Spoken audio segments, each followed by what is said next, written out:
Eu quero falar sobre eleições municipais agora, porque nessa segunda-feira teve mais um debate entre os candidatos à Prefeitura de São Paulo e o Álvaro Noceira, que acompanha tudo de eleições, vai trazer os detalhes para a gente agora. E aí, o que rolou hoje, Álvaro? Boa tarde para você, Cine. Boa tarde a todos que nos acompanham no 13 em 1. O debate teve um tom mais moderado, mas ainda assim com poucas propostas. O clima esquentou quando o Pablo Marçal foi questionado por ter feito aquela acusação contra Boulos por uso de drogas sem apresentar nenhuma prova. Boulos disse que já sofreu de depressão e negou qualquer tipo de uso. Já no segundo bloco, Marçal e Nunes citaram versículos bíblicos na tentativa de uma aproximação com o público religioso, algo que já havia acontecido no último debate no sábado. Tabata Amaral criticou o uso da religião no encontro e chegou a ser convidada para ser secretária de Educação no eventual governo de Pablo Marçal.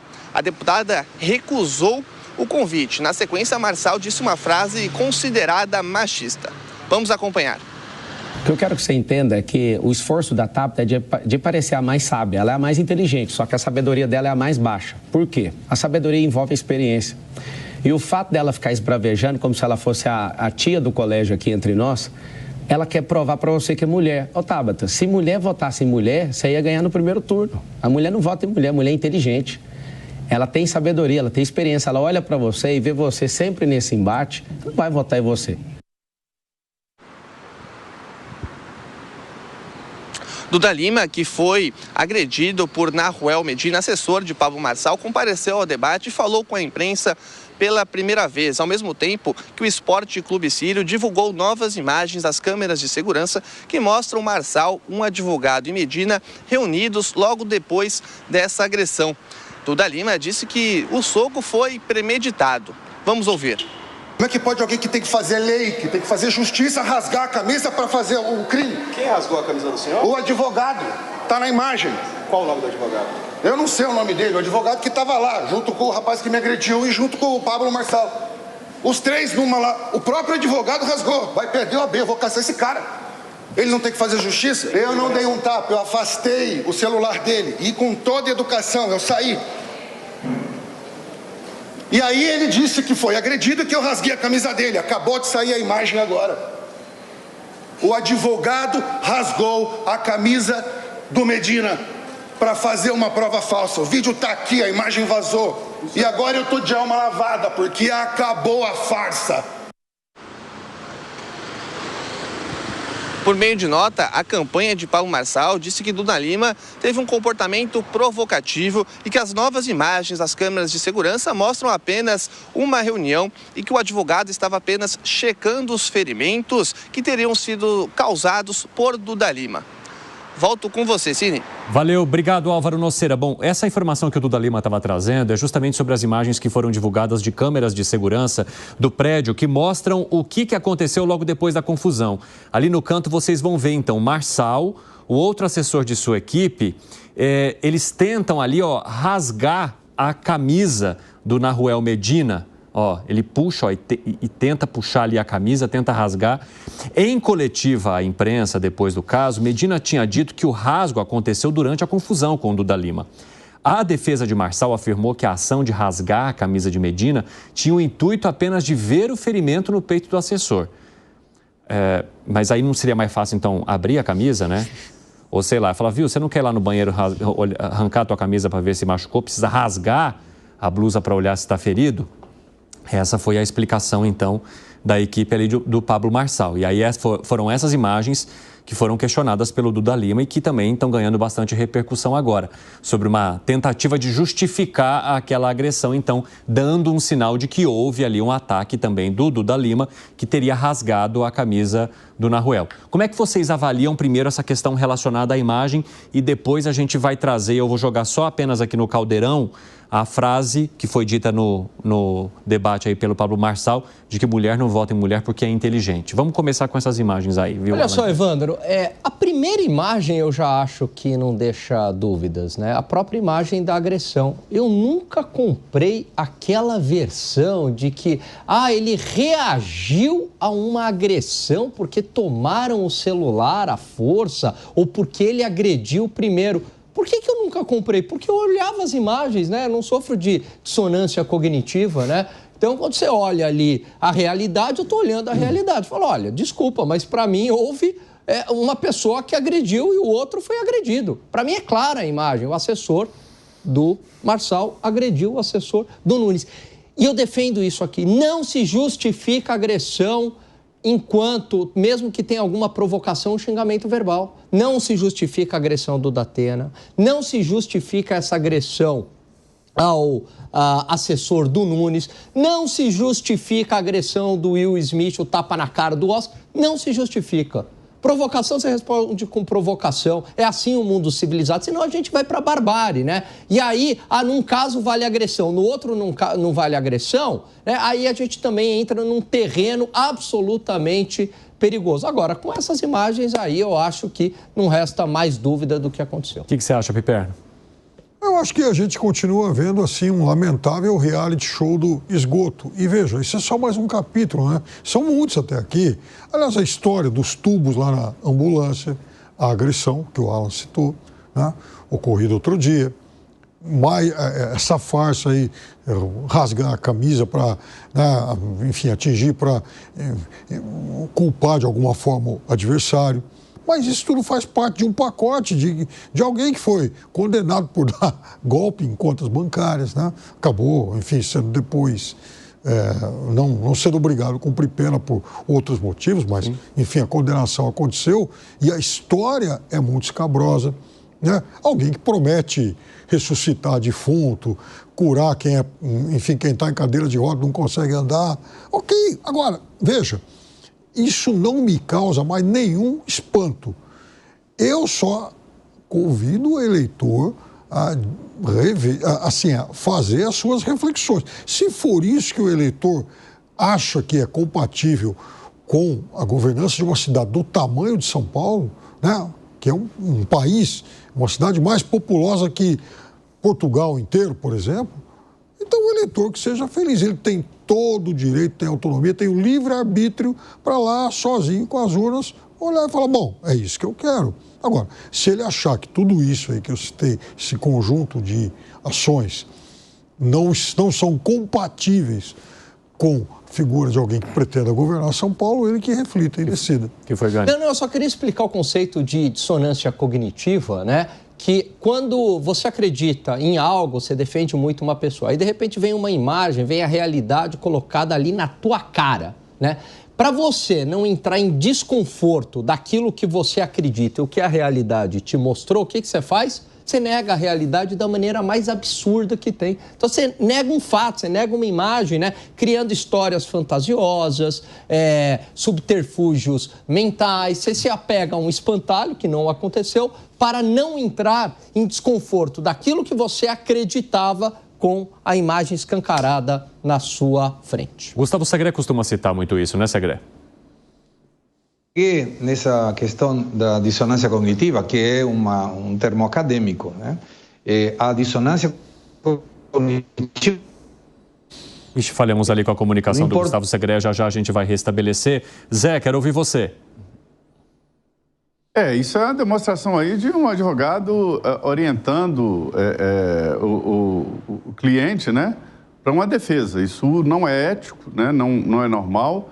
E é exatamente por ações assim que advogados têm uma fama, né, de que fazem qualquer coisa para proteger, até criam uma nova realidade para o seu cliente. Isso não é ético e inclusive, não está entre as funções de um advogado. A gente acha que o advogado tem que defender, tem que dar ao cliente uma melhor aplicação da lei. Essa é a norma, melhor aplicação da lei. Mas não negar fatos ou, por exemplo, falsear a realidade. Isso aí é crime, né? É crime de dificultar a ação da justiça. Em alguns casos, dá até prisão preventiva, nesses casos, se interferir no processo, se tiver um inquérito em andamento, para se ter uma ideia. Isso é claro. Agora, eu entendo que isso aí não tem a ver exatamente com o Pablo Marçal. É um assessor do Pablo Marçal que deu um soco no olho de um assessor do Nunes, do Ricardo Nunes. É grave? Devem ser punidos, sim, e investigados ali quem é. não é nada o candidato. O candidato tem que controlar os seus assessores, mas às vezes foge. Então, a realidade é que um assessor deu um soco no outro assessor e pronto. A campanha não pode absorver tudo isso, a não ser que o Pablo Marçal tenha mandado ou tenha orientado, e não parece que houve essa orientação. Fala, Segré, agora sim, reconectamos. Agora parece que normalizou. Essa questão de dissonância cognitiva, te comentava, Evandro, tem a ver com o agregado que eu fiz sobre militância, né? A dissonância cognitiva militante é aquela que um eleitor, para proteger o seu voto, permite qualquer coisa do seu candidato. Aqui nessas imagens que falam por si próprias, podemos ter uma outra situação não necessariamente eleitoral, que é a prevenção de um advogado de evitar um processo por agressão. Então, seria como se fosse a agressão do assessor do Pablo Marçal em legítima defesa, se tiver alguma agressão prévia do outro, por exemplo, a camisa rasgada. Talvez não tenha a ver estritamente com uma questão eleitoral. Igual é deplorável, qualquer uma das duas não justifica, de forma alguma, a agressão física nem verbal por parte de alguém.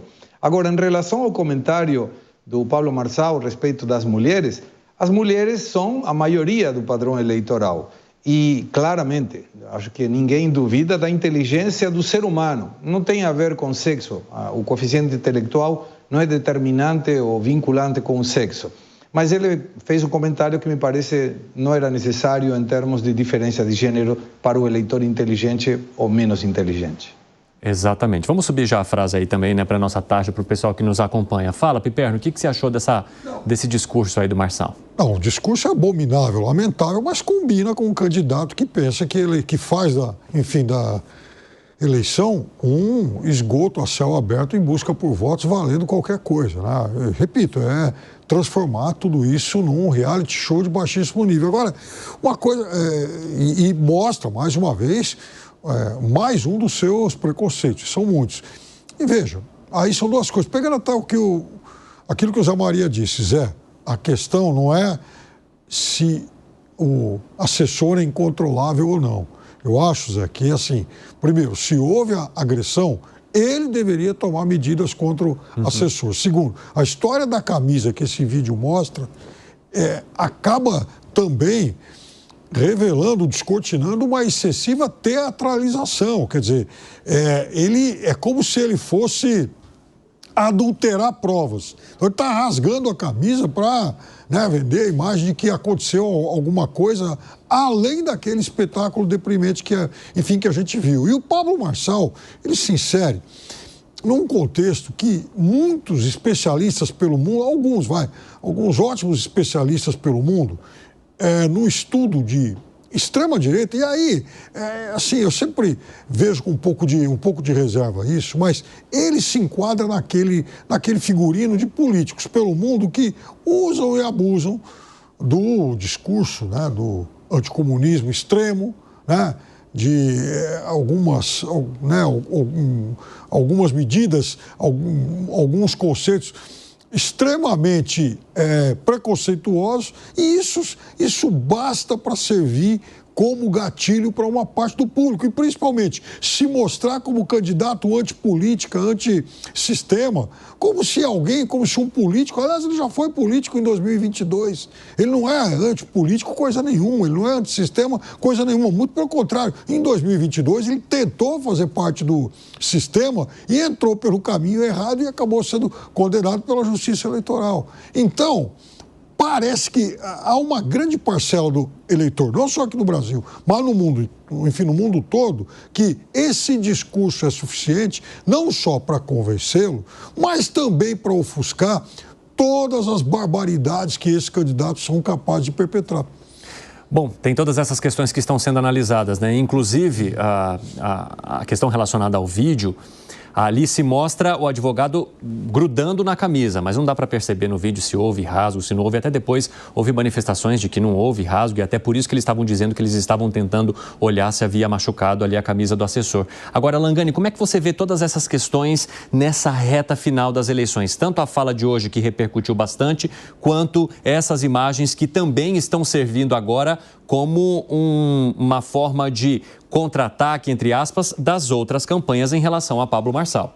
Tudo isso deve intensificar nessa reta final, os ataques via redes sociais ou nas próprias campanhas eleitorais, e aí de todos os lados, né? Evidentemente que nos debates a gente não vai verificar isso, acho que falta só mais 1 ou 2 debates, por conta das regras no debate, né? Mas a ideia agora, nessa reta final, é uma artilharia cada vez mais pesada, tentando, né, criar aí algum tipo de narrativa, desmentir o outro, etc. Agora, tem um levantamento que foi feito hoje pelo jornal Estado de São Paulo que eu achei muito interessante, né? Mostrando que o prefeito que ganhou foi eleito, né, com o maior índice de rejeição foi 30%, acima disso não. Então, na média, os prefeitos são eleitos com índice de rejeição de 25%. Isso não quer dizer, né, que é uma regra determinística, né? Mas em termos probabilísticos, olhando o passado, o índice de rejeição é um fator bastante importante.